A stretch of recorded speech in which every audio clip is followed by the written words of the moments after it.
Salam berjumpa kembali, saudara-saudara yang dikasihi Tuhan, di kanal kita Forum 195.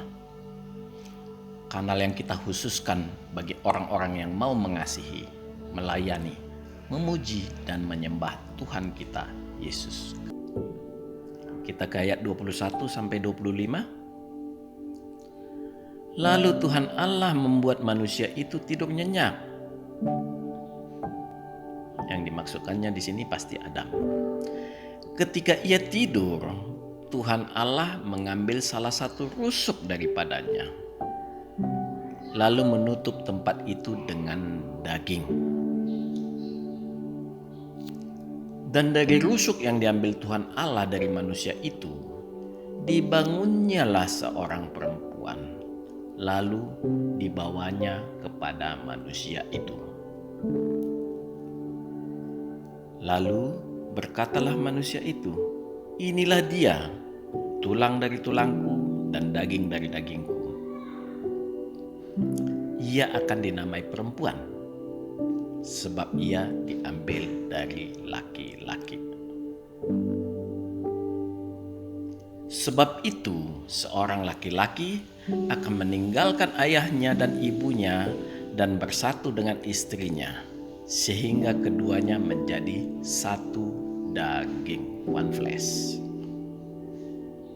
Mereka keduanya telanjang, manusia dan istrinya itu, tetapi mereka tidak merasa malu."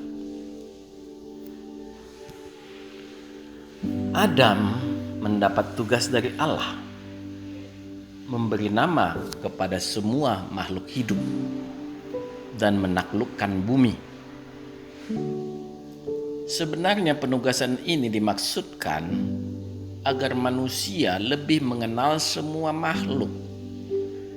Karena untuk memberi nama, terlebih dahulu harus menemukan, melihat, meneliti, lalu memilih nama yang sesuai. Tugas ini sangat berat bila dilakukan sendirian. Adam menginginkan, saya ulangi, Adam menginginkan penolong yang sepadan. Dan Allah mengabulkan keinginannya untuk menggenapi firman-Nya sebagai berikut. "Beranak cuculah dan bertambah banyak. Penuhilah bumi dan taklukkanlah itu. Berkuasalah atas ikan-ikan di laut dan burung-burung di udara, dan atas segala binatang yang merayap di bumi." Inilah pernikahan pertama dan sekaligus yang terakhir bagi manusia yang terjadi di Taman Eden. Melambangkan sebuah pernikahan yang suci antara seorang laki-laki dan seorang perempuan yang suci, dan terjadi di sebuah tempat yang suci, serta diberkati Allah secara langsung.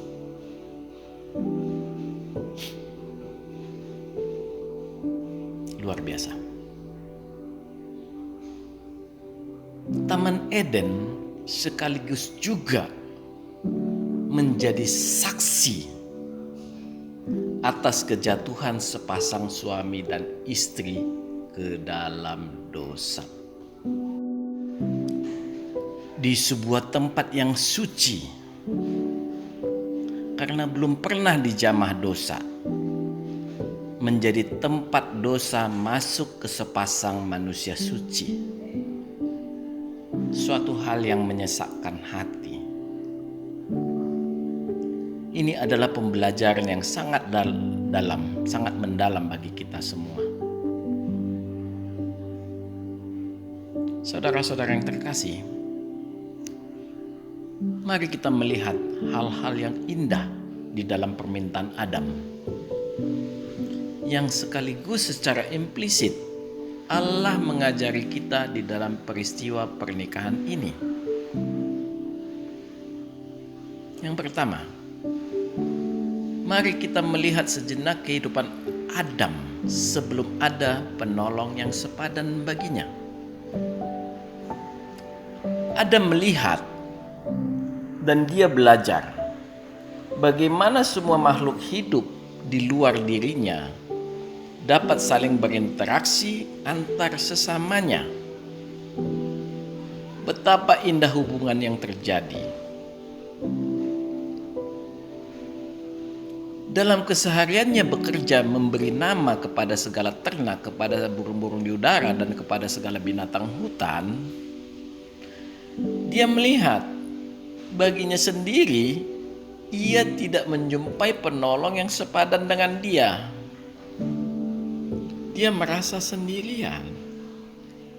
Ya, sehebat apapun diri kita, kita tetap membutuhkan suatu hubungan sosial dengan sesama. Kita tidak mampu untuk hidup sendiri. Karena di dalam sebuah kehidupan ada rasa kasih yang membutuhkan penyaluran. Tidak hanya sekedar penyaluran ke makhluk hidup lainnya, ke tumbuhan, ke alam, tetapi harus ada kesesamanya. Itulah keseimbangan hidup. Itulah kesempurnaan hidup manusia. Dan itulah kesempurnaan hidup di dunia ini.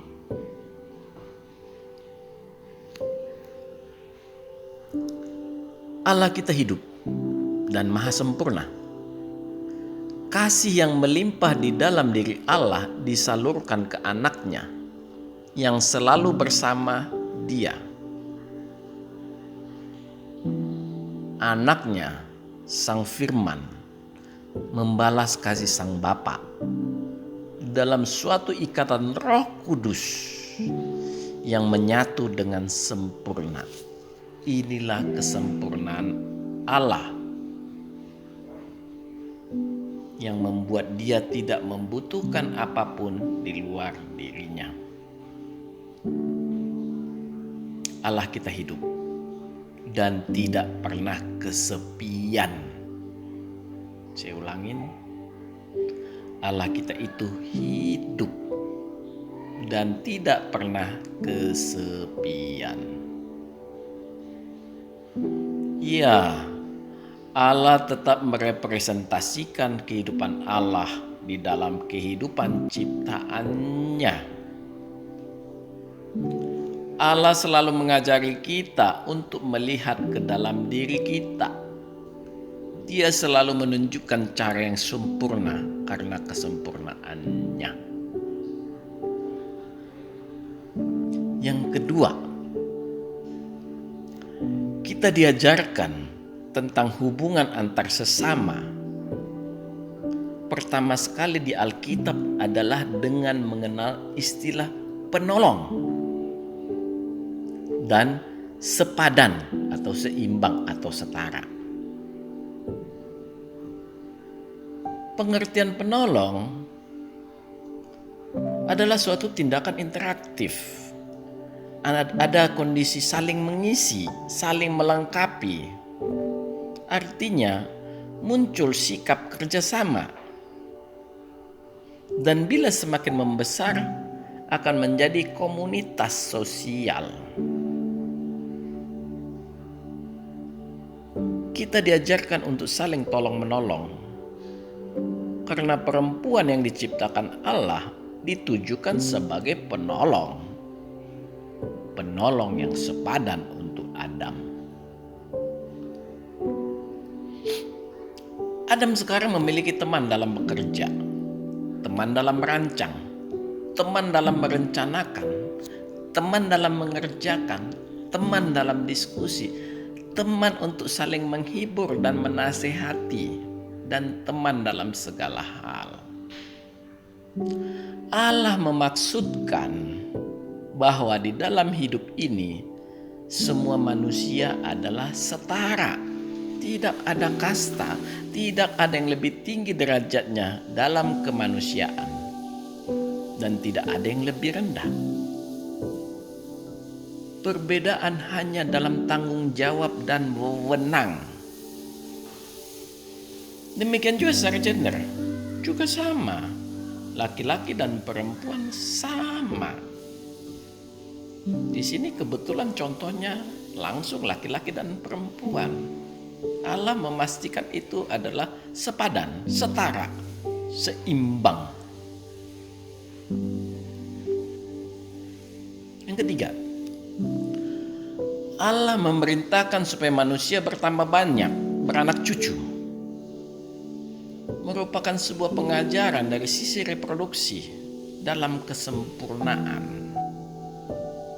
Ya, saya ulangin, reproduksi dalam kesempurnaan. Bila kita menyebutkan kesempurnaan, kita tidak bisa lepas dari kesempurnaan Allah, yaitu cinta kasih.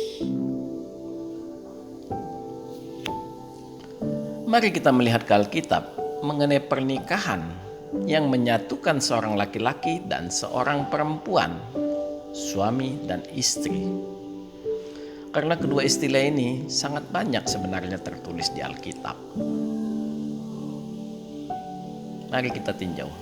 Yang pertama, dasar pernikahan yang pertama. Yang pertama sekali adalah berasal dari Allah langsung. Seperti tertulis di Kejadian 2 ayat 24 sampai 25. Kita ulangi lagi sebagai berikut. Sebab itu, seorang laki-laki akan meninggalkan ayahnya dan ibunya dan bersatu dengan istrinya, sehingga keduanya menjadi satu daging.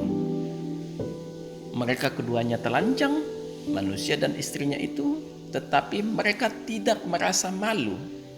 Ya, sebagaimana diucapkan Adam, inilah dia, tulang dari tulangku dan daging dari dagingku. Ia akan dinamai perempuan sebab ia diambil dari laki-laki. Artinya mereka adalah satu. Jadi rasa malu tidak ada karena mereka adalah satu. Jadi jangan pernah ada di sebuah pernikahan ada seorang istri, ada seorang suami, satu ke sana, satu ke sini, ya. Tidak pernah satu pendapat. Artinya mereka tidak satu. Alkitab mengatakan bahwa mereka adalah satu.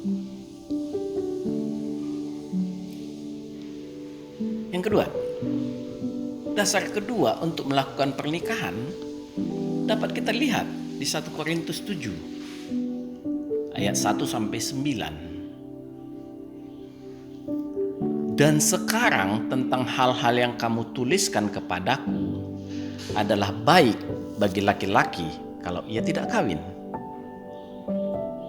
Tetapi mengingat bahaya percabulan, baiklah setiap laki-laki mempunyai istrinya sendiri, dan setiap perempuan mempunyai suaminya sendiri.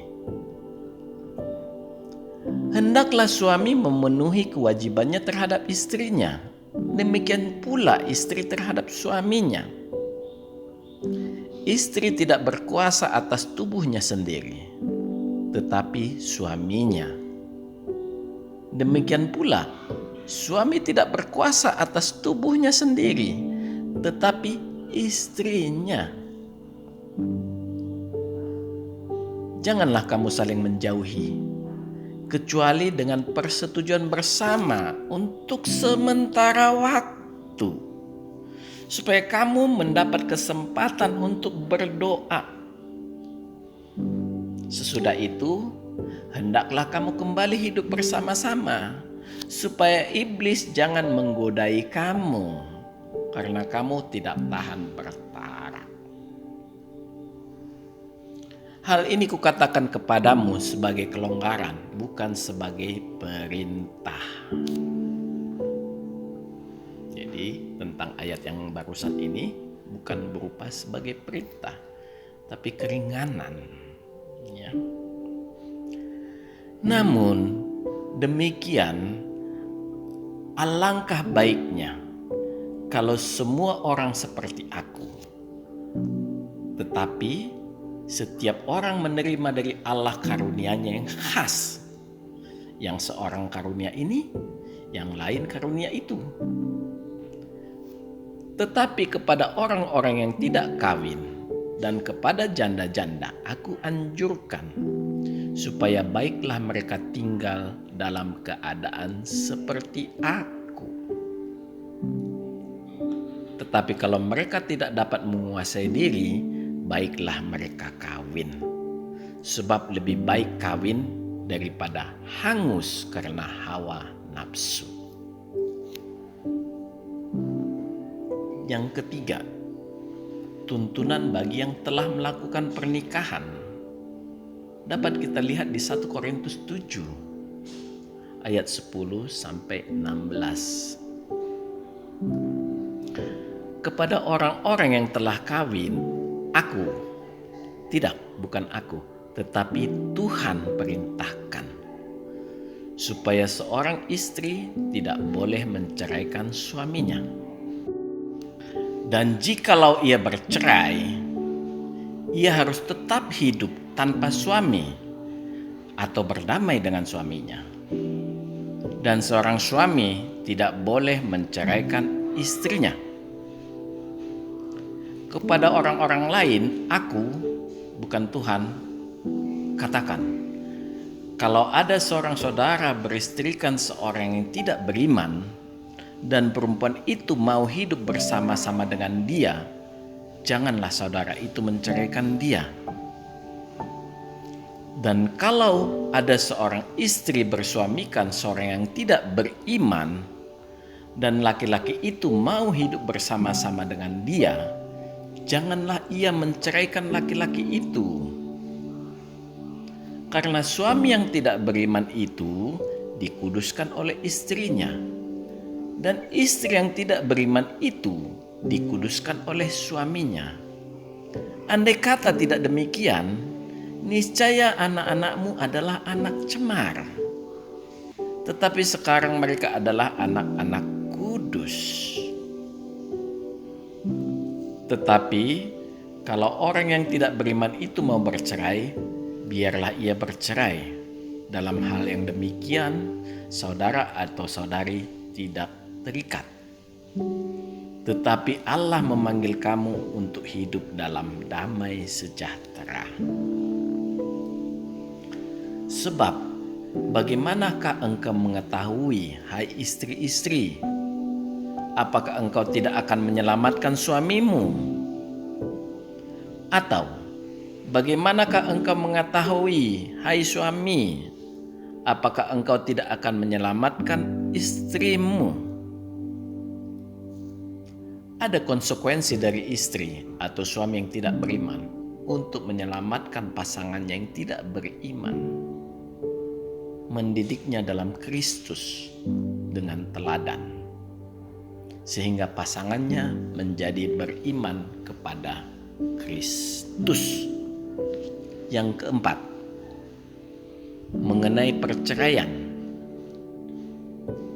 di Maleakhi 2 ayat 16.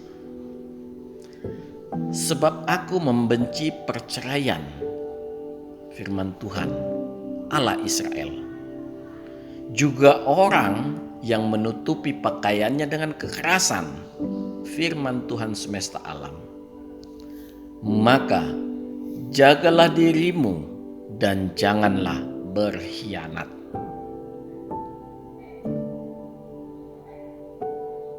Di 1 Korintus 7 ayat 27 mengatakan, adakah engkau terikat pada seorang perempuan? Janganlah engkau mengusahakan perceraian. Adakah engkau tidak terikat pada seorang perempuan? Janganlah engkau mencari seorang.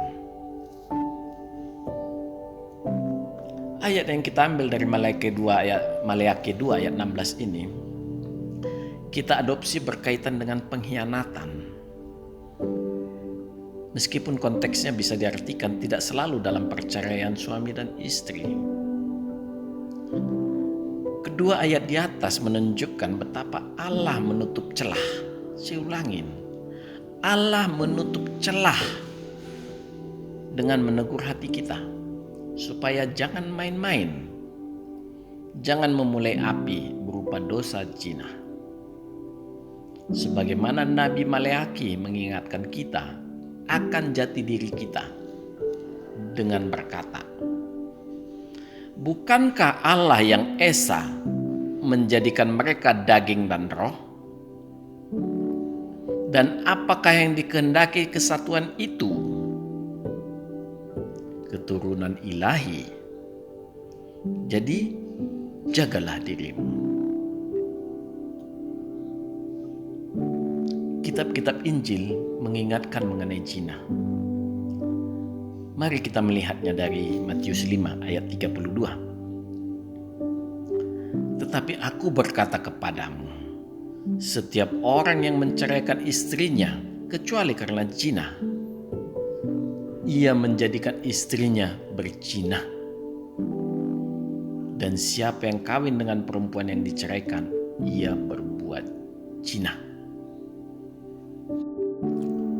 Matius 19 ayat 9. Tetapi aku berkata kepadamu, barang siapa menceraikan istrinya kecuali karena zina, lalu kawin dengan perempuan lain, ia berbuat zina. Markus 10 ayat 12. Dan jika si istri menceraikan suaminya dan kawin dengan laki-laki lain, ia berbuat zina.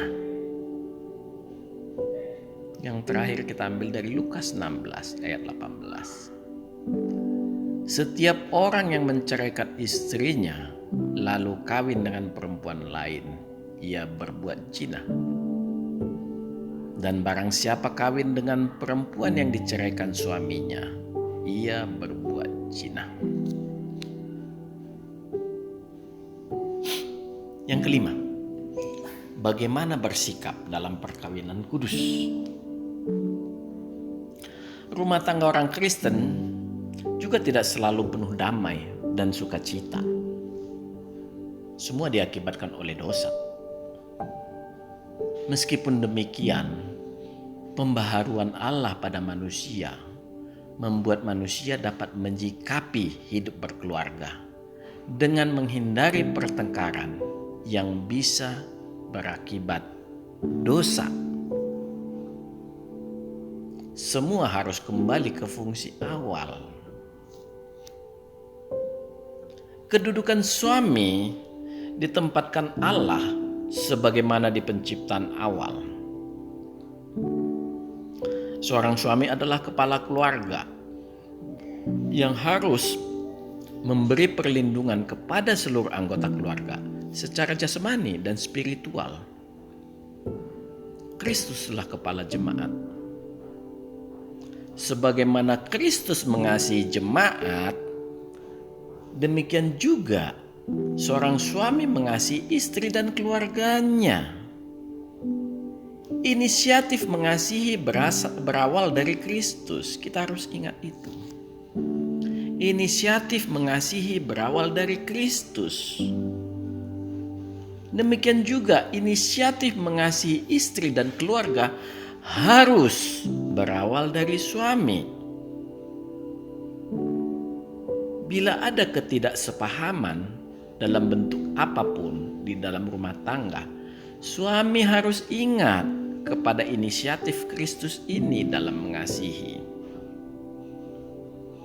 Dan segera dan pikiran bersih memohon maaf tanpa perlu melihat siapa yang salah dan siapa yang benar. Selanjutnya mendiskusikan permasalahan dengan baik. Ya. Jangan hanya seorang suami hanya menerima sebagai kepala keluarga.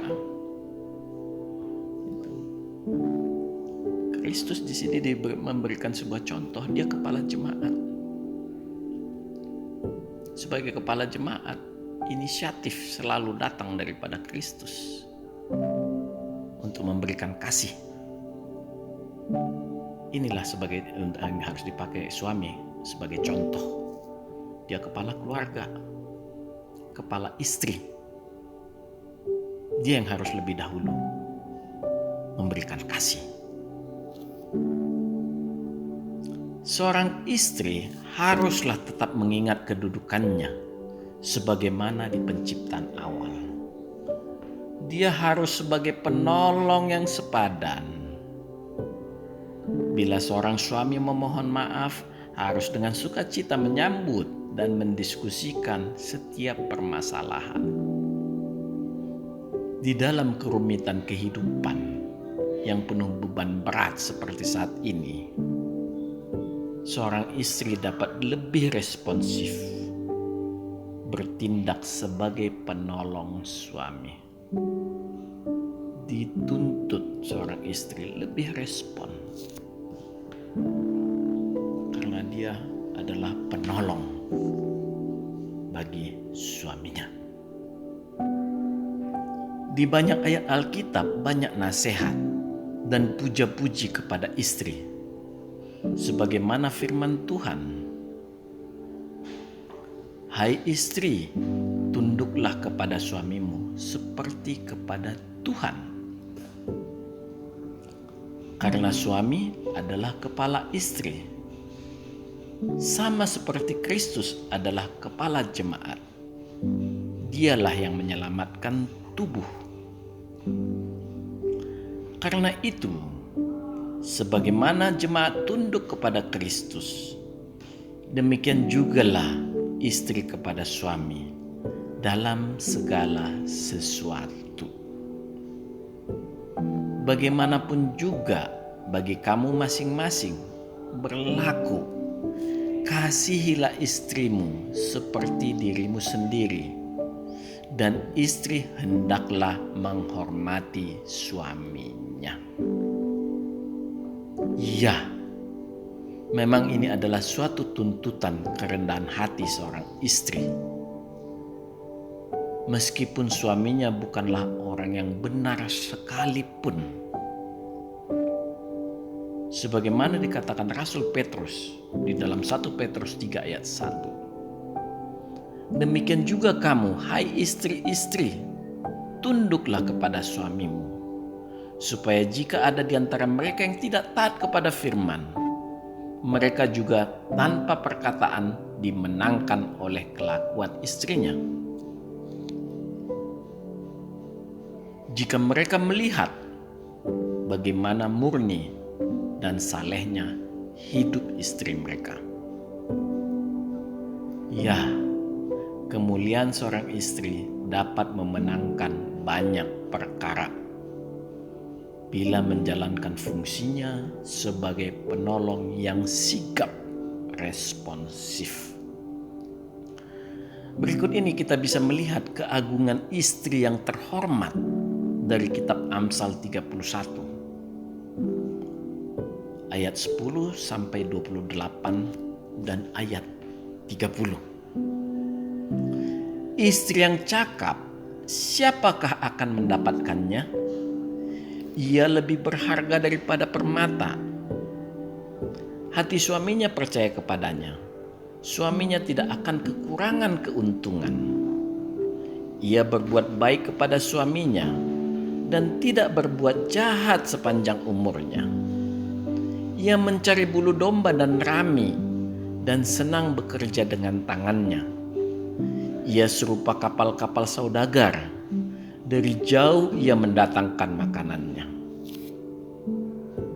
Ia bangun kalau masih malam, lalu menyediakan makanan untuk seisi rumahnya dan membagi-bagikan tugas kepada pelayan-pelayannya perempuan. Ia membeli sebuah ladang yang diingininya, dan dari hasil tangannya kebun anggur ditanaminya. Ia mengikat pinggangnya dengan kekuatan. Ia menguatkan lengannya. Ia tahu bahwa pendapatannya menguntungkan. Pada malam hari pelitanya tidak padam. Tangannya ditaruhnya pada jentera. Jari-jarinya memegang pemintal. Ia memberikan tangannya kepada yang tertindas, mengulurkan tangannya kepada yang miskin. Ia tidak takut kepada salju untuk seisi rumahnya, karena seluruh isi rumahnya berpakaian rangkap. Ia membuat bagi dirinya permadani, lenan halus, dan kain ungu pakaiannya. Suaminya dikenal di pintu gerbang kalau ia duduk bersama-sama para tua-tua negeri. Ia membuat pakaian dari lenan dan menjualnya. Ia menyerahkan ikat pinggang kepada pedagang. Pakaiannya adalah kekuatan dan kemuliaan. Ia tertawa tentang hari depan. Ia membuka mulutnya dengan hikmat. Pengajaran yang lemah lembut ada di lidahnya. Ia mengawasi segala perbuatan rumah tangganya. Makanan kemalasan tidak dimakannya. Anak-anaknya bangun dan menyebutnya berbahagia. Pula suaminya memuji dia. Kemolekan adalah bohong dan kecantikan adalah sia-sia. Tetapi istri yang takut akan Tuhan dipuji-puji. Inilah secara keseluruhan pengertian penolong yang sepadan. Sebagaimana Nabi Maleaki mengingatkan kita akan jati diri kita dengan berkata, bukankah Allah yang esa menjadikan mereka daging dan roh? Dan apakah yang dikehendaki kesatuan itu? Keturunan ilahi. Jadi jagalah dirimu. Allah memberikan penolong untuk meringankan kerja Adam. Dia sekarang memiliki teman yang sepadan untuk sebagai temannya dalam segala hal. Alam semesta ini terlalu luas dan membutuhkan banyak tangan untuk mengeksplorasinya dengan sempurna. Perkembangan selanjutnya memperlihatkan bahwa pekerjaan manusia berubah drastis menjadi jauh lebih berat. Ya, dosa sudah masuk ke dunia. Kita harus bekerja dengan susah payah, penuh semak belukar di jalan hidup kita, serta banyak kesakitan. Allah sudah mengetahui itu semua. Allah sudah melihat itu semua. Dia tidak pernah berhenti menolong makhluk yang dikasihinya ini. Dia sudah mempersiapkan penolong untuk manusia itu. Penolong yang sepadan. Karena Allah tidak pernah diam. Karena Allah kita, Allah yang hidup. Amin. Tuhan memberkati. Marilah kita berdoa. Ya Tuhan kami, betapa kami sedemikian terpesona melihat segala rangkaian rencana-Mu untuk tetap menolong kami, makhluk yang berdosa ini. Engkau tidak pernah berhenti untuk membukakan jalan keluar bagi kami semua. Tuhan, ajarilah kami untuk selalu merendahkan hati, supaya mau terus melihat dengan mata hati kami jalan yang telah Engkau sediakan. Tuhan, kami juga berdoa untuk bangsa kami yang sedang berada dalam kesulitan besar dikarenakan virus corona yang melanda negeri kami. Ya Tuhan, ampunilah dosa bangsa ini. Layakkan kami semua untuk bersama-sama berdoa kepadamu agar penyakit ini bisa berlalu. Dengan demikian bangsa ini bisa melihat kebesaran-Mu dan mempermuliakan-Mu. Terpujilah nama-Mu selamanya. Di dalam Yesus Kristus kami berdoa dan mengucap syukur. Amin. Tuhan memberkati kita semua. Saudara-saudara yang terkasih, marilah kita masuk ke saat teduh sejenak.